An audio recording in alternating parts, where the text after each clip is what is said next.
기뻐 받으신 줄 믿습니다. 인류 역사를 돌이켜 보면요, 잘못된 믿음과 신념 때문에 막대한 자원이 낭비가 되고 또 수많은 시간이 허비가 되는 그런 경우들을 많이 있습니다.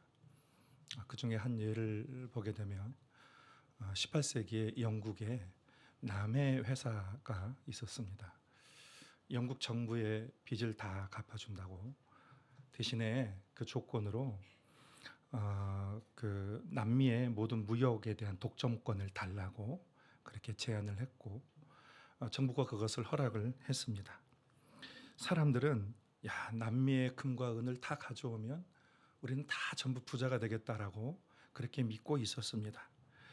남해 회사의 주가가 수직 상승하게 되고 한 달 만에 무려 10배나 뛰어넘게 되었습니다. 길거리에 구두 닦기도 또 고귀한 귀족들도 다 전부 온통 주식 이야기뿐이었습니다. 당시 만유인력의 법칙을 발견한 아이작 뉴턴도 자기의 그 돈을 일부를 투자를 했다가 수익을 얻자 높은 가격에 재산 전부를 걸었다가 큰 피해를 그 거품이 터지면서 결국 엄청난 규모의 피해를 입게 되었습니다. 남의 회사의 주가가 이 거품이 되자 이게 종이 조각이 돼버린 거예요. 그리고 수많은 영국 가정이 파산을 했고 국가의 경제가 마비되었습니다. 이 복구하는데 수십 년의 세월이 걸렸다는 이야기입니다. 주식이 무한히 오를 것이라는 그런 그릇된 그 믿음이 한 국가의 막대한 자본과 또 가전과 국민들의 인생을 허비하게 만들어 버린 것입니다. 잘못된 정보와 지식은 무지한 것보다도 더 큰 위험이 있습니다. 무지한 것은 배움을 통해서 극복하면 됩니다. 그런데 이 오해라는 것은 그릇된 확신으로 파괴적인 결과를 가져올 수 있습니다. 오늘 말씀은 사도 바울이 고린도 교회에 보낸 편지 중에 일부를 기록을 하고 있습니다. 고린도 교회는 바울이 2차 전도여행 때 1년 6개월 동안 머물면서 세운 교회입니다. 이 교회는 장점이 많이 있었어요. 말씀에 대한 지식이 아주 풍성했고 교인들의 믿음도 아주 견고했으며 또 성령의 강력한 역사로 다양한 은사를 가지고 있는 교회였습니다. 근데 성령이 강하게 역사할수록 거기 마귀의 회방도 크게 나타납니다. 치명적인 단점이 있었어요. 소위 이 교회는 분파 라인이 있었습니다. 베드로 라인, 또 바울 라인, 아볼로 라인, 그런 라인이 있었어요. 영적으로 부도덕한 일들 때문에 이 거룩성이 조금씩 훼손되어 가는 것이었습니다. 교인들 간의 법정 소송을 다루는 그런 문제까지도 일어나게 되었습니다. 고린도 교회 교인의 신앙을 심각하게 또 왜곡시키는 이 사상과 교리가 유입이 됐는데 그 중에 하나가 부활에 관한 오해였습니다. 여러분, 기독교 신앙에서 정말 중요한 핵심이 복음의 핵심이 부활입니다. 우리가 이 부활 신앙을 제대로 알고 믿을 때에 우리의 삶은 엄청난 복을 누릴 수가 있어요. 큰 유익을 얻을 수가 있습니다. 그런데 이 고린도 교인들이 부활을 오해하기 시작하면서 그 교회에 위기가 오게 되었어요. 신앙적인 위기가 왔습니다. 그들은 부활에 관하여 어떤 문제점을 가지고 있었을까요? 먼저 그들은 부활 자체를 부인했습니다. 죽은 자 가운데서 부활이 없다라는 그러한 말들이 이렇게 주장하는 사람들이 생겼습니다. 12절에 보면 그리스도께서 죽은 자 가운데서 다시 살아나셨다 전파되었거늘 너희 중에서 어떤 사람들은 어찌하여 죽은 자 가운데서 부활이 없다 하느냐. 이 고난 받는 초대교회 성도들의 믿음을 지탱해 준 것이 부활 신앙이었습니다. 그런데 어떤 사람은 그 가운데 초를 친 거죠. 이 부활 사상, 부활이 없다라고 하는 거예요. 그들이 그런 사상을 주장하는 데는 그 이유가 있었습니다. 고린도 교회는 헬라 문화의 영향권 아래 있었고 철저한 이혼론을 가지고 있었습니다. 영적인 것은 선하고 육적인 것은 물질적인 것은 다 악하다는 그런 사고를 가지고 있었고 영혼은 우리의 몸은 영혼을 가두는 감옥이다라고 할 정도로 이 육신에 대해서 굉장히 터부시했던 그런 문화를 가지고 있었습니다. 그래서 만약에 부활을 입는다는 것은 다시 몸을 입는 거기 때문에 이들은 생각하기를 그것은 구원이 아니라 재앙을 덧입는 것이다라고 그런 논리로 부활이 없다라는 것을 주장을 했습니다. 또 하나는 이 부활의 의미를 영적인 것으로만 해석을 했어요. 부활은 이미 일어났다는 거예요. 그래서 우리의 영은 우리가 세례를 받고 그리고 성령을 받으면서 우리의 영의 완전한 부활체가 되었다는 것입니다. 그러면 여기서 나타나는 건 뭐냐면 이제 심판은 없다라고. 그래서 육신을 터부시하기 때문에 아무렇게나 육신을 살아도 된다 라면서 도덕적인 해이가 일어나게 되었고 여러 가지 범죄들이 나타나게 된 것입니다. 또 부활한 몸에 대한 의문도 있었어요. 야, 사람이 썩었다가 이게 흙으로 돌아가는데 이 사람이 어떤 형태로 부활한다는 거냐 라면서 이 부활한 것에 대해서 비꼬는 투로 얘기하는 사람들이 있었어요. 죽은 자들이 다시 살아났는데 어떤 몸으로 다시 살아나느냐라는 그런 공격이었습니다. 회의론이 퍼지게 되었습니다. 그래서 부활은 논리적으로 불가능하다라는 주장이 있었습니다. 부활에 관한 잘못된 이 신앙의 주입이 교인들에게 큰 오해를 불러일으켰습니다. 그래서 부활을 고대하던 초대교회 신앙을 아주 약화시키는 결과를 가져왔습니다. 그래서 이 사도 바울은 부활에 관해서 교인들에게 가르치기 위하여 길게 기록을 했습니다. 그러니까 다른 문제보다도 이 부활에 관해서 가장 길게 지면을 할애해서 편지를 썼습니다. 무려 58절까지 58절 정도를 할애해서 부활에 관해서 쓴 것은 그만큼 부활이 그만큼 교인들에게 중요하다. 부활에 대한 믿음이 중요하다라는 것을 나타내주고 있는 것입니다. 이러한 부활을 왜곡시키는 이들에 대한 바울의 답변은 아주 논리적이었습니다. 단호했습니다. 먼저 그는 부활은 하나님의 약속에 근거한 것이다 라고 말했어요. 고린도전서 15장 3절 4절을 말씀해 보면 내가 받은 것을 먼저 너희에게 전하였느니 이는 성경대로 그리스도께서 우리 죄를 위하여 죽으시고 장사지낸 바 되셨다가 성경대로 사흘 만에 다시 살아나사. 부활은 뜬금없이 전에 어떤 것이 반드시 갑자기 생긴 것이 아니다. 하나님이 약속하신 그 약속이다. 그래서 부활은 약속의 성취다라고 말한 것입니다.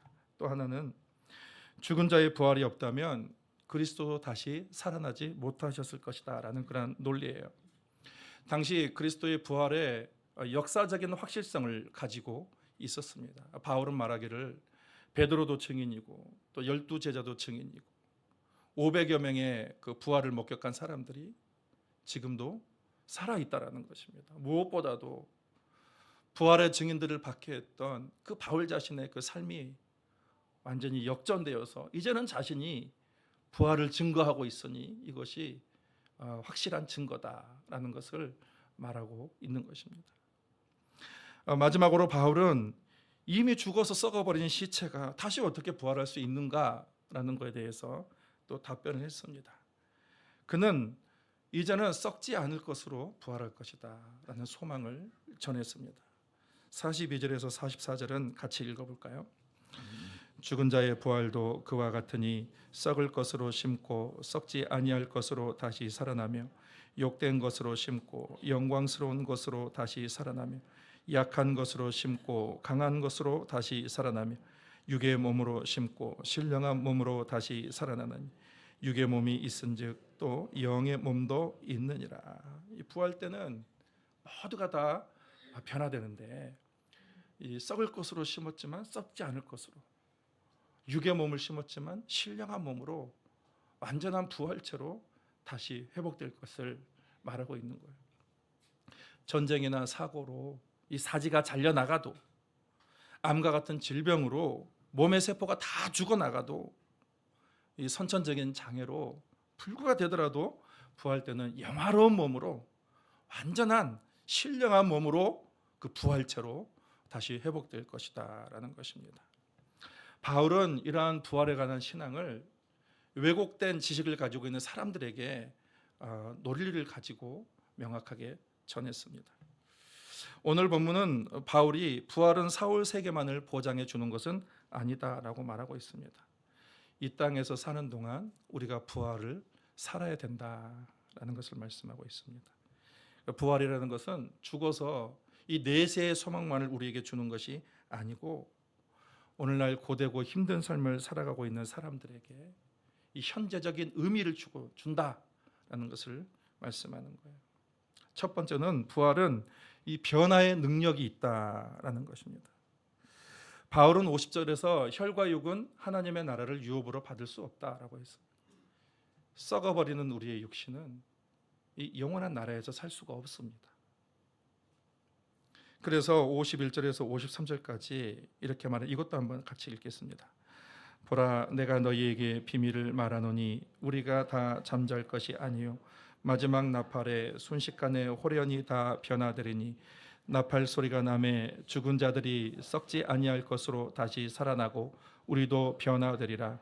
이 썩을 것이 썩지 아니함을 입겠고 이 죽을 것이 죽지 아니함을 입으리로다. 나팔 소리가 난다는 것은 재림의 때죠. 이 재림의 때에 변화된다라는 것입니다. 우리 기독교 신앙은 죽음을 받아들이는 태도가 남다릅니다. 죽음은 우리가 회피하거나 두려워해야 할 대상이 아니다라는 것이죠. 죽음은 더 좋은 부활을 얻기 위한 과정입니다. 이것은 육신의 죽음뿐만 아니라 우리 죄인된 마음의 죽음까지도 포함을 하고 있습니다. 예수께서는 우리 마음속에 이 죄가 살아있다라고 말해요. 우리 마음에 죄들이 살아있다.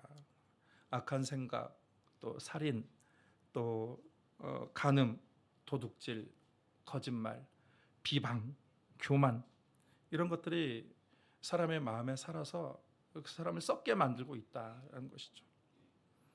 이 부활은 우리의 육신적인 변화뿐만 아니라 인간의 썩은 심령까지 변화하는 능력이 있습니다. 썩지 아니하는 영광스러운 심령, 영광스러운 그 마음으로 부활은 변화시킨다라는 것입니다. 그래서 바울은 내 마음의 죄의 죽음을 적극적으로 실천을 했습니다.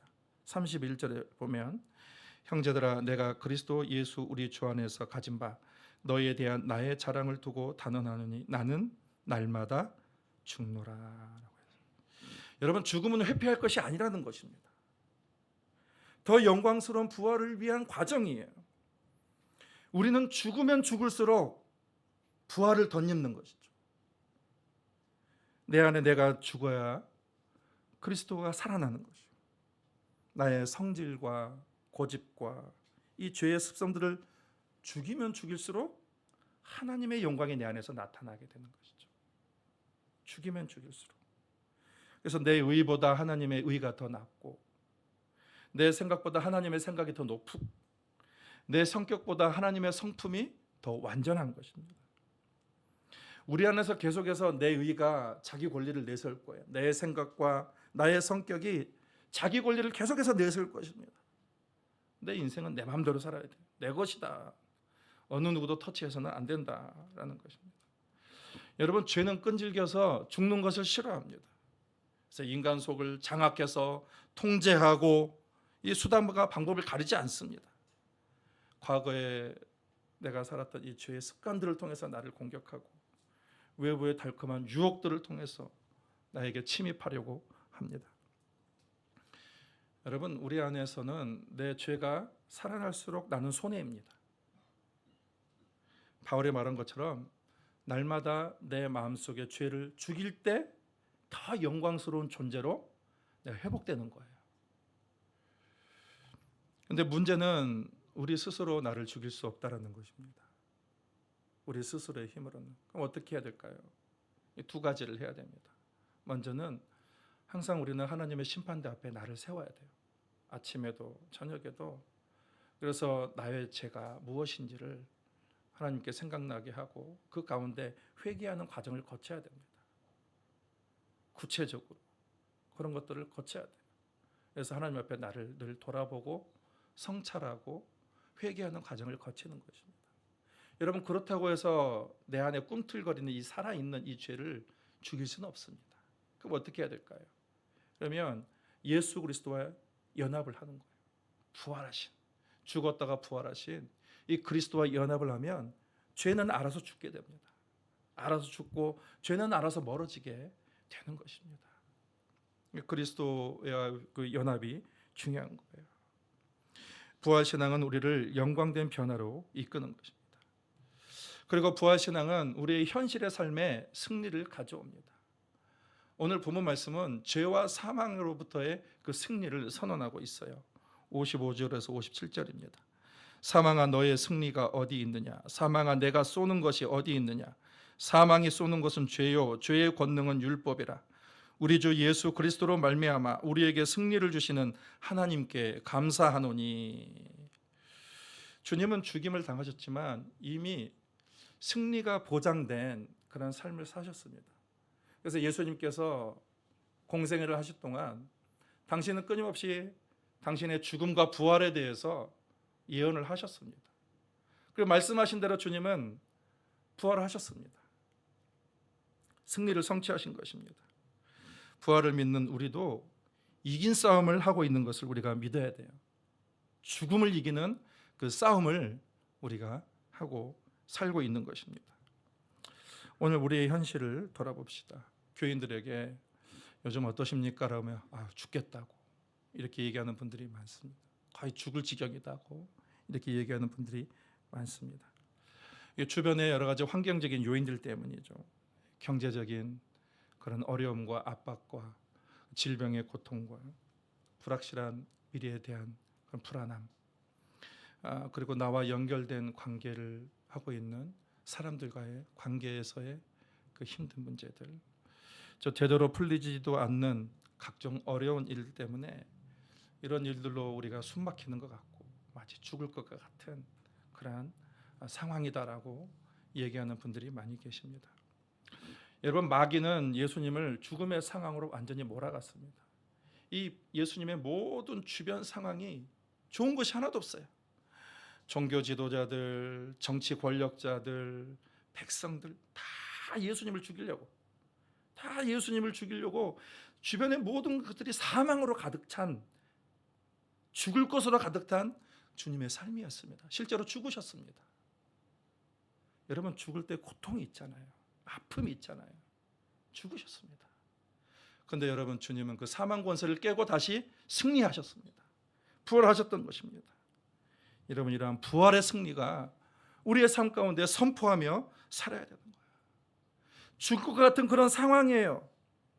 경제적으로도, 가정적으로도 힘들고, 환경도, 건강도 마찬가지입니다. 그러나 여러분, 우리는 승리하는 싸움을 가고 있는 거예요. 승리의 길을 가고 있는 것입니다. 부활은 죽음 후에나 누리는 먼 미래 이야기가 아닙니다. 지금 나의 삶과 관련이 없는 그러한 신앙이 내게 무슨 의미가 있겠습니까?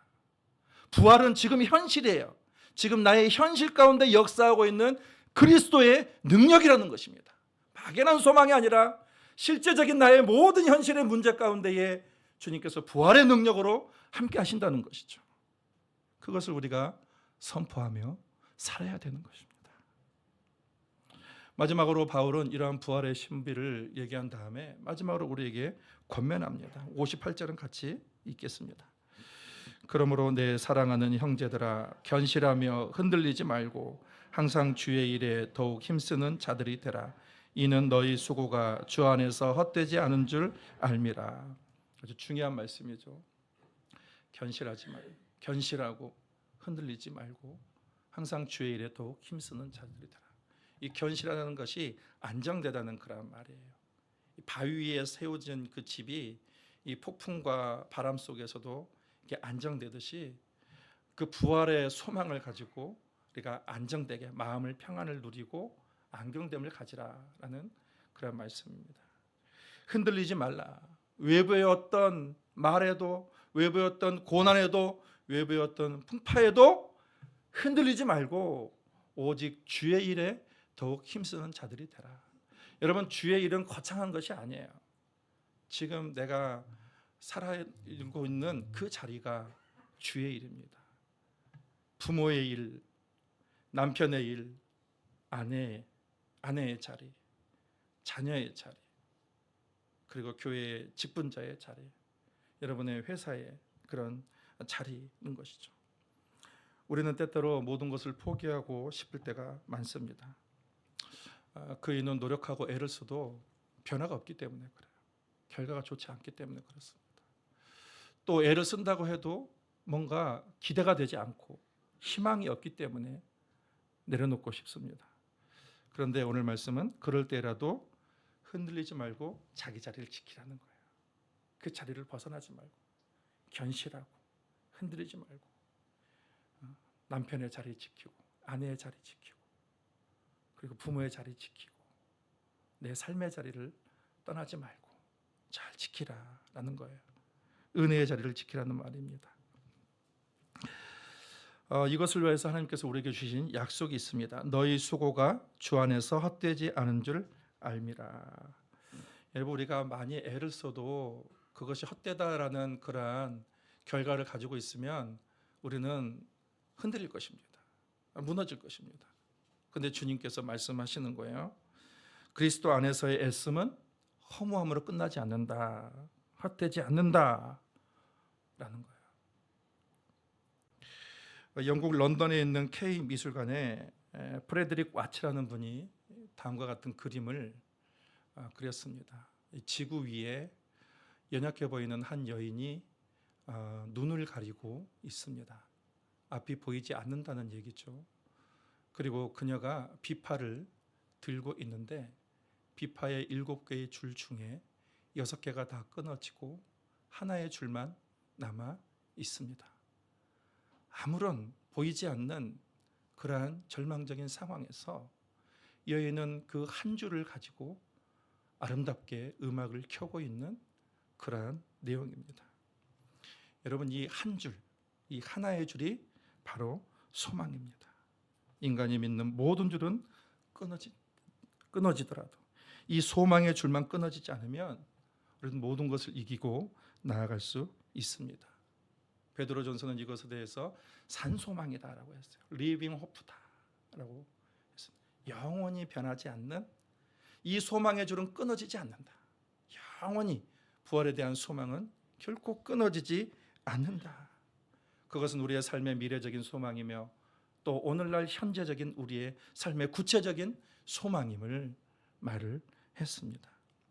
만약 부활이 없다면 우리의 헌신과 눈물과 사랑은 아무 의미가 없습니다. 다 헛될 것입니다.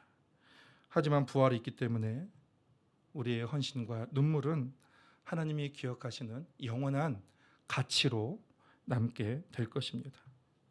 부활은 단순히 머릿속에 있는 관념과 이론이 아니에요. 오늘 내 삶에 실제적으로 이루어지는 그리스도의 능력인 것입니다. 부활의 능력이 여러분과 함께 하십니다. 부활을 사는 그런 은혜가 있기를 예수님의 이름으로 축복합니다.